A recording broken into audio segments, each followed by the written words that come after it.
弟兄姐妹，大家平安。我们今天来到新的一卷书，在马可福音的第1章1到11节。在马可福音的第1章一开始就说到神的儿子耶稣基督福音的起头，这个起头是根植于上帝的话语，从旧约到新约，上帝的话语从来没有改变，而且上帝他拯救人的心意，他一直在预备。他在旧约说他要差派使者为福音来预备道路，这位被预备道路来预备道路，为我们预备道路的使者就是施洗约翰。他在旷野中邀请人悔改，转向上帝，他也在那里用水为人来施洗，表达一种悔改的行动。透过他愿意服侍人的行动，人也经历到了悔改。但是不仅是在这里而已就停止，约翰他也说到，他能够用的是用水为人来洗礼。当我们愿意回应神的时候，我们好像就是那个用水为人来洗礼的人，让人能够被洗干净，从污秽到干净。但是呢，有一种洗是他没有办法做的，如同他自己所说的，在我后来的那一位，他要用圣灵为你们施洗。用圣灵为你们施洗是什么意思呢？就是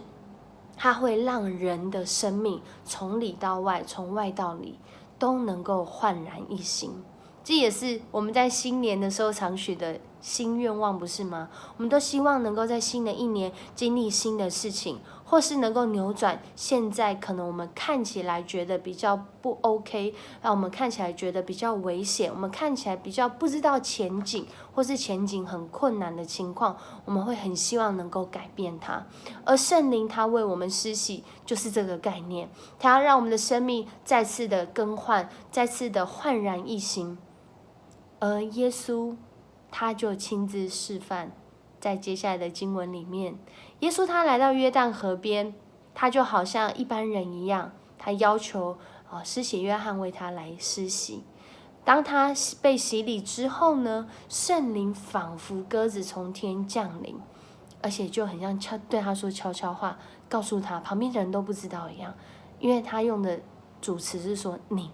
你是我的爱子，我所喜悦的。耶稣是上帝的独生爱子，是上帝所喜悦的，表达了耶稣的身份，也让我们看到，当圣灵他来到时，他让人不只是经历唤醒，他也让人更明白我是谁，我在这里做什么，上帝要带我往哪里去。愿上帝赐福大家，在新的一年开始，我们就要经历圣灵的洗礼。我们一起来祷告。爱我们的主，我们向你献上感谢，谢谢你在我们开工